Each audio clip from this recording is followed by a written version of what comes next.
There is something happening with insurance companies, the government, Uber and Lyft, and drivers. I am so on board with this. I'm actually getting fired up because we can now accurately attack what the problem is. If Lyft is only taking $39.74, the fight that is required to get better pay is bigger than we've been fighting this whole time. Lyft just announced a 70% split for Lyft drivers, but is this a golden handshake or a Trojan horse? Is this a genuine turning point or just another PR stunt by Lyft? Let's peel back the layers and uncover the actual truth. First, we'll see what the media has to say, and then I'll show you how to find your split percentages with Lyft in the app. And finally, I'll give you my thoughts and other drivers' opinions on whether this is a win or loss for drivers. Here's an article by Fast Company that was written on February 6th. Lyft introduces a minimum pay standard for its drivers. The rideshare giant will start guaranteeing that drivers will earn 70% or more of rider payments each week after external fees. That part right there is extremely important. Lyft is issuing a minimum pay standard nationally for its rideshare drivers in what it calls a first of its kind effort to make the industry payments more equitable. That sounds like a great win up front. Lyft will guarantee that drivers will earn 70% or more of rider payments each week after external fees starting Tuesday in most major cities and nationally in the spring. As of today, when I look in my app, I don't see it, but don't worry, I'm still gonna show you how you can find it too. If Lyft has taken out more than that 30% rate by the end of the week, it will pay drivers the difference. In every one of our cars, we have two customers, a rider and a driver. Lyft CEO David Risher tells Fast Company. Riders get a lot of attention, but drivers not so much. I actually think that's pretty true, pretty spot on. Lyft does play a very difficult role. They have to make the passengers happy and they have to make the drivers happy. And if they don't focus on doing both, it can hurt their business model in the long term. Lyft's own research found that in any given week in 2023, about 15% of its drivers earned less than 70% of what riders paid after external fees were taken out. So as we dig down into the first layer of what's actually happening, it's not as simple as we're gonna get 70% of what the passenger pays. We're gonna get 70% of what the passenger pays after Lyft pays their taxes and fees to whatever taxes and fees have to go towards. So far, this feels like a win overall, but there's still a percentage of it that's kind of shady. You'll see why. External fees include taxes, airport, venue fees, and commercial auto insurance. Last year, on average, Lyft drivers earned roughly 88% of rider payments after external fees. So if that's true, if we actually earned 88% after fees and only 15% of rides did not make 70%, that means this might not be a huge change for the high earners. And if you're watching on my channel, I expect you to be in the high earning category. You still might get rides that don't meet the threshold, but if the average driver is getting an 88% split with Lyft after taxes and fees, then why is this important? I'm gonna answer that question after we finish this article and after I show you how to actually look at what your percentage split is. Drivers will also start seeing a new earnings summary in the Lyft app that details where each cent of the rider fare goes. This will help give drivers a sense of how it's shared with the company and to show what goes towards external fees. Those external fees vary wildly based on different states and cities, but Lyft said that 24% of rider fares went towards those costs on average in 2023. What I really like about Lyft showing that information is that it now allows drivers to be more accurate with where they're putting their frustrations. If we're learning that the government is actually taking a larger percentage split from us than what Lyft is actually taking, we can now take that up with our government officials. So I'm really happy that this transparency is now here, but there's still parts of the transparency that's being obfuscated, meaning that it's being hidden from us, and we'll get to that in a little more. Lyft on Tuesday also released a white paper detailing what drivers make on average after expenses. I want to take a quick pause to let you know that today is Tuesday, the day that this news is coming out, and I'm doing my best to rush this information to you. So if you want to show your appreciation for me being on top of important news and getting it to you in a way that matters as quickly as matters, please hit the thumbs up on this video and please consider subscribing. Thank you. In the second half of 2023, Lyft said the median US driver using a personal vehicle earned $30.68, including tips and bonuses, gross per hour of engaged time. Not online time, engaged time. The company then used AAA data to figure out the marginal expenses drivers were spending related to their work.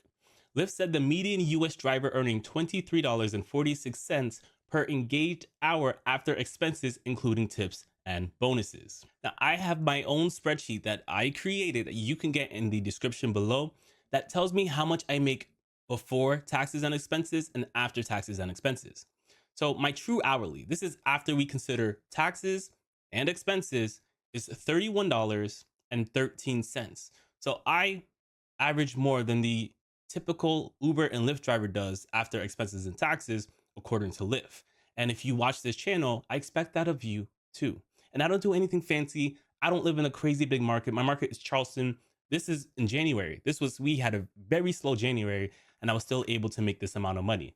So like I said earlier, subscribe. I give tips how to maximize your income while lowering your expenses. And I go through my numbers every single week live on Monday. So make sure you don't miss that. So that's why when I see Lyft saying that we get $23.46 per engaged hour, that's a signal to me that this change won't have a major impact for me, but it doesn't mean that it's still not a great thing to have. Betsy Stevenson, a professor of public policy and economics at the University of Michigan and Lyft board member, says the transparency around earnings will help people decide whether or not Lyft is a useful option to make money. Embracing making them fully informed means that only people for whom it is a useful option will be the ones to drive.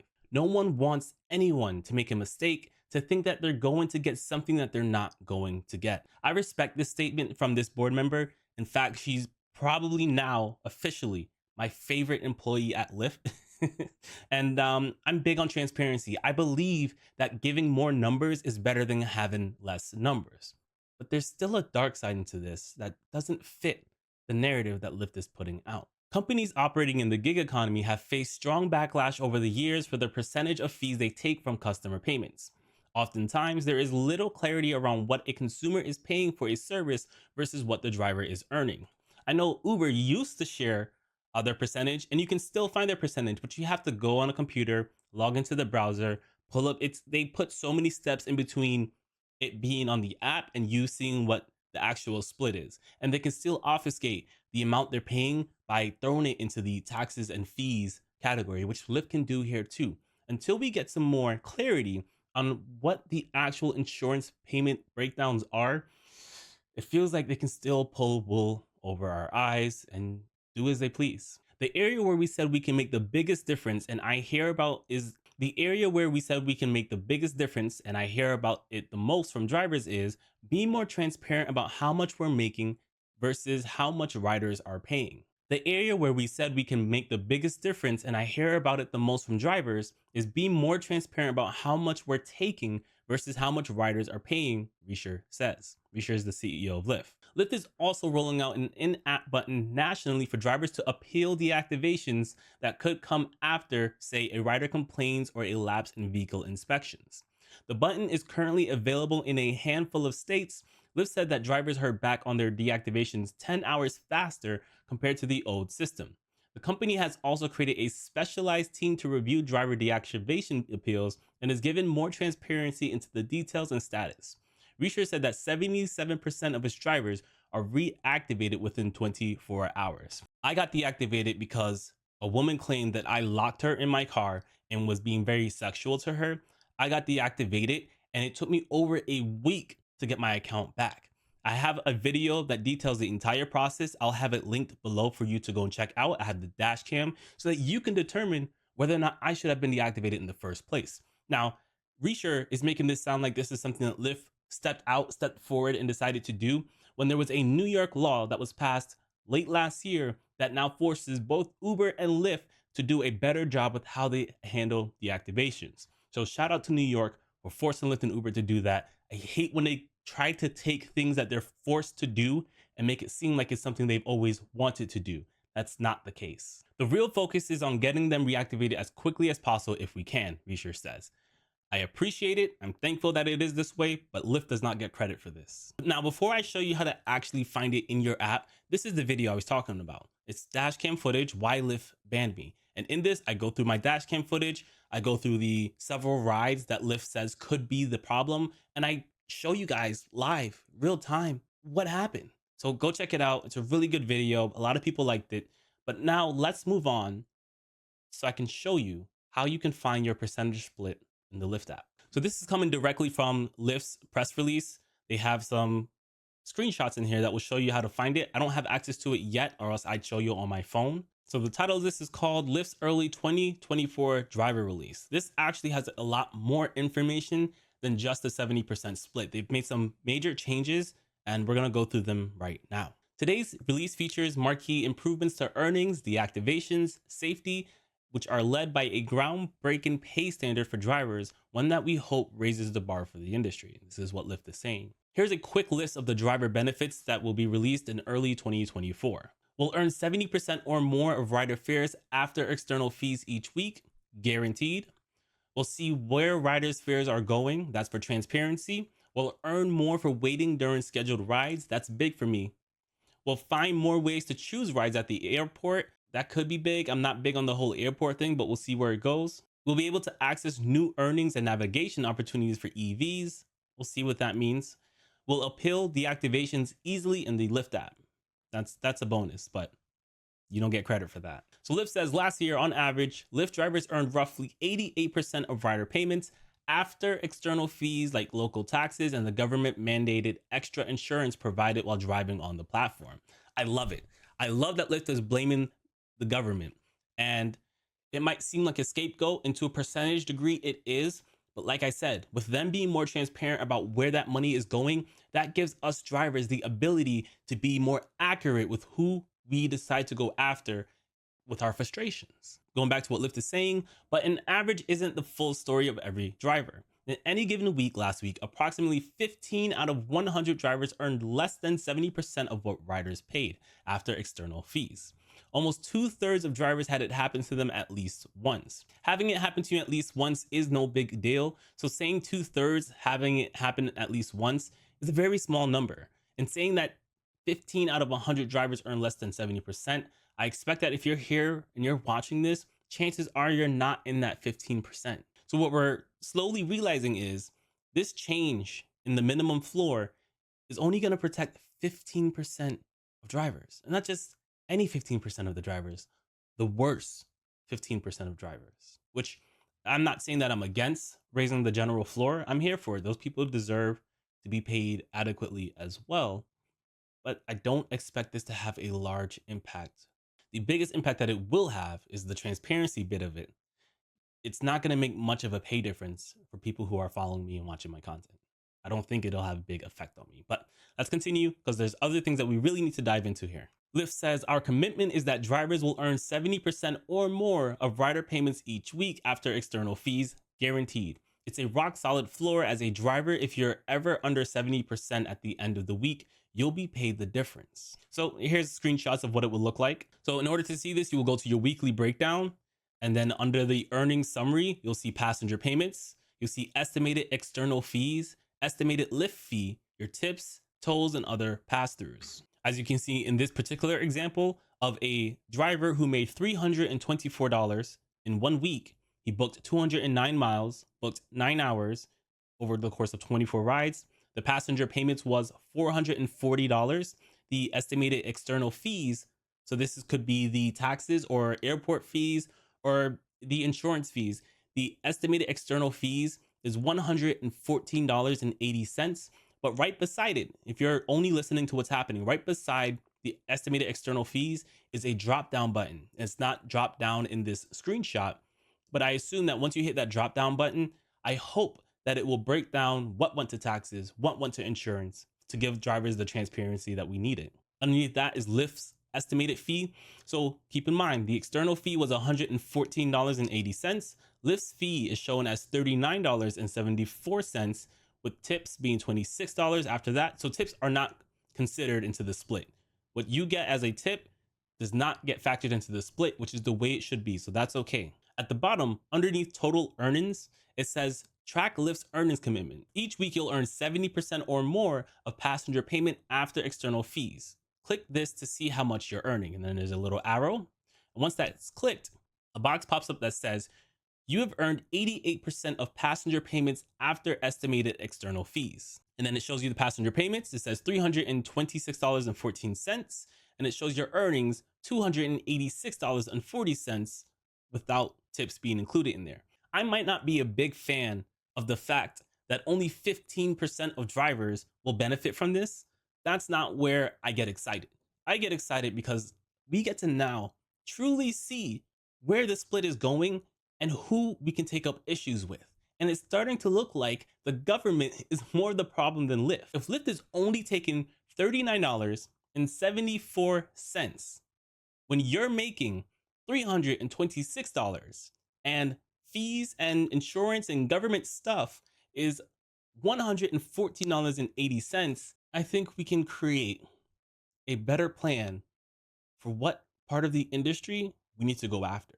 If I'm paying this much for insurance, I would rather pay for my own commercial insurance. That might be everyone. That might not be great for people on the lower end of the spectrum, but for the high earners, for the people who are actually making money on this platform and actually putting in the time, it might be better for us to not have to rely on Uber and Lyft's insurance policies and potentially get our own. Now, that could be hundreds of dollars per month, but it gives me the ability to create that savings rather than forcing Uber and Lyft to take that percentage from me. So let me know if you agree with that. Let me know what you think. Would you prefer for Uber and Lyft not to take insurance payments from our accounts and leave it up to the independent contractors to make that decision themselves?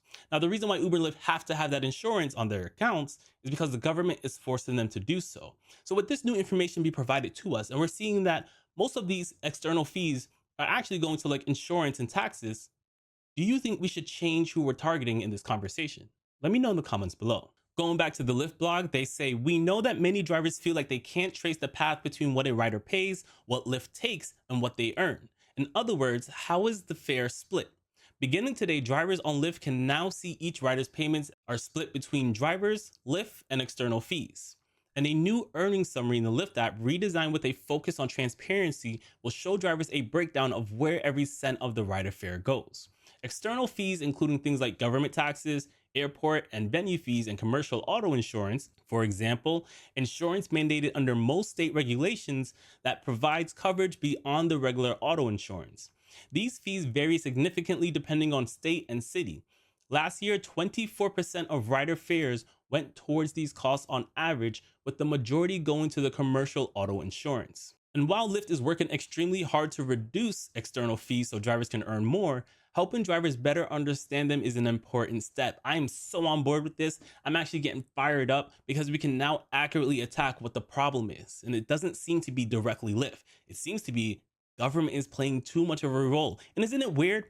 Government is causing us to get such a lower split of the passenger pay, and government's also trying to fight for us to make more money.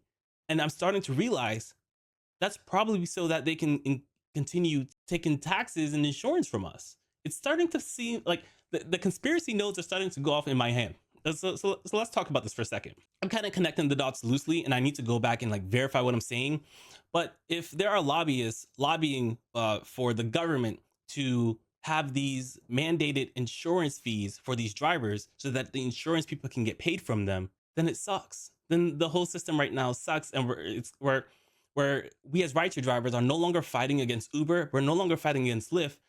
We also now need to fight against these insurance companies and the government, who's probably being paid to some degree by these insurance companies. That's how lobbying works. You pay for people to go to government to say these things, to pass these laws. And some of them could be honest laws. Like, we do need protection, but just because we need these things doesn't mean that the way that they've implemented is the most cost-effective way for drivers. It could just be the most cost-effective for insurance companies. So all these driver unions that are popping up, all these driver communities, we now need to take this information that Lyft is giving us, and we need to figure out who we need to target so that we can get better targeting. And right now, Lyft still has the things they need to work on.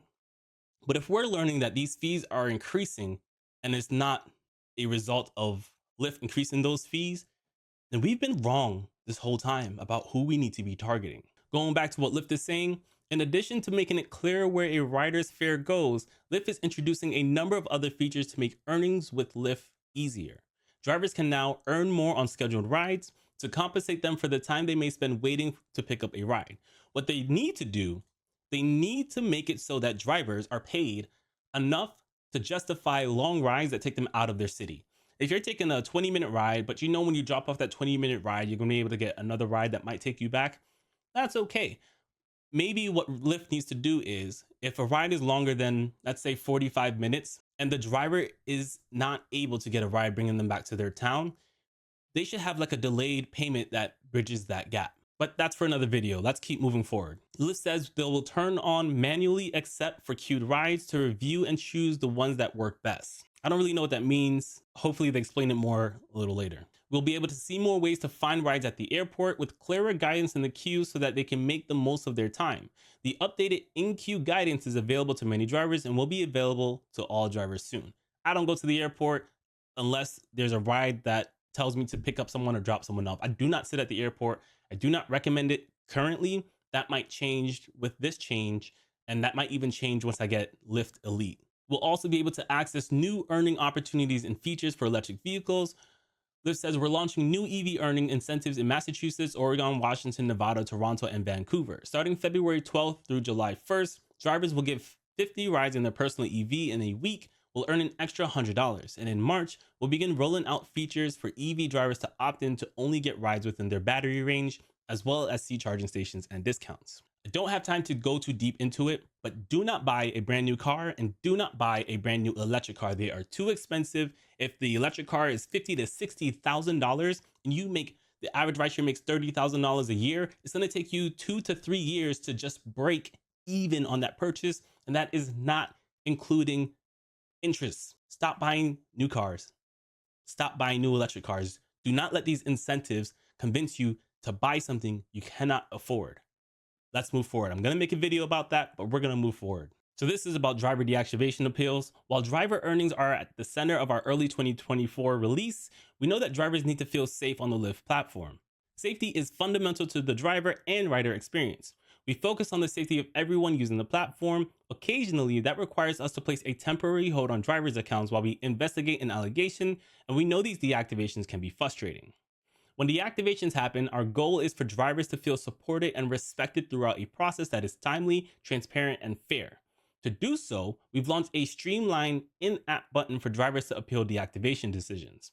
This new channel gives drivers the ability to provide Lyft with any new or updated information, as well as direct access to a specialized support team dedicated to deactivation appeals. Why wasn't it always like this? The feature is already live in Washington State, Portland, Minnesota, and New York State. It will launch nationally in March. It's available in those states because they were forced to do it by New York. I know Washington has their laws too, and I know Minnesota is ramping theirs up. So they're probably doing this to appease the drivers in those states. But New York State is the one that forced this on them. Our appeal feature is the latest improvement in working toward our goal in the deactivation process. Here is some of the progress we've made already over the past few months, and there's even more to come. So they have more timely responses and more transparent updates. Let's check out what other drivers are saying about this new update. So this is Reddit. This is a place where other normal people can come and talk about things. And this is the subreddit for Lyft drivers specifically. So Lyft driver shared the email he got from Lyft saying Lyft now guarantees a minimum of 70% pay according to my app. So here's one response from a driver. He says after they deduct external fees, which they can tell you is whatever price they want, rider pays $40, Lyft deducts $25 for external fees and gives you 70% of the rest. In the end, you're still only got $10 on a $40 ride. That's a good point. One of the major things we're talking about, when drivers typically can look at take rate, this is how they look at it. They say, okay, the passenger paid $40 and I still only got $10. But the transparency bit of this now gives us the ability to accurately attack the entities that are causing that split. So now we know that Lyft isn't taking as big of a split as they say, and they can still hide it underneath the external fees, but we can now build a more accurate case against why it is that way. And that's very, very important. He follows up and says they're just playing with the numbers to make it seem better than it is, which that's part of the marketing of it all. It's kind of true, but it's also still important. Now, this guy thinks this guy is a shill. He says, judging by how this person who posted it downvoted all comments as they come in, it's more likely that this dude is just a lurker here working for Lyft as a marketing contractor or even an employee of Lyft related to the new marketing pay. I get accused of this all the time, which is why I'm really happy with this follow-up message. The person who posted it says it literally says it in the app that is coming to all markings. Maybe if you knew how to read, you know that. Not quite the burn I was looking for, but stop assuming that everyone works for Lyft just because there's some kind of good news in the mix. Just stop. It's not always the case. I say great things about Lyft sometimes, and right now I'm kind of in the middle. I'm saying yes, this is great overall, but it's not gonna move the needle in the way that we think it will. Rocker follows up by saying, still doesn't matter when external fees could be anything and take over half of what the passenger pays before you get that 70%. And the last time I checked, if that is the case, you only get 35% if they take half as external fees. Great point. But now that we're seeing how much Lyft is taking, and we need a better breakdown of what external fees are. So Lyft, it is in your best interest for you to provide us with a accurate breakdown of these external fees so that it takes less pressure off of you and puts more pressure on us, including you, Lyft, to go and attack these entities that are causing the pay percentage to be so disgusting. Mitz points out that external fees are mostly insurance fees. Why do they even have a $1 million insurance? So that some lucky people can get rich? Let's take a second to ask AI why Uber and Lyft drivers actually have to pay so much for insurance. So I asked AI to explain the whole insurance thing as far as Lyft and Uber goes and who's lobbying for these changes. So there are several factors behind Lyft's and Uber's requirement to $1 million insurance coverage, and the details can vary depending on location. There's a heightened risk. Rideshare involves professional driving with fares, increasing the potential for accidents associated with costs compared to personal use. This elevated risk justifies higher insurance requirements. That's understandable. Passengers, pedestrians, and other third parties deserve financial protection in the case of accidents caused by rideshare drivers. The $1 million coverage aims to ensure sufficient funds for medical bills, property damage, and potential lawsuits. The regulatory requirements are that many states have adopted specific insurance mandates for rideshare companies, often influenced by national recommendations from organizations like the National Conference of State Legislators.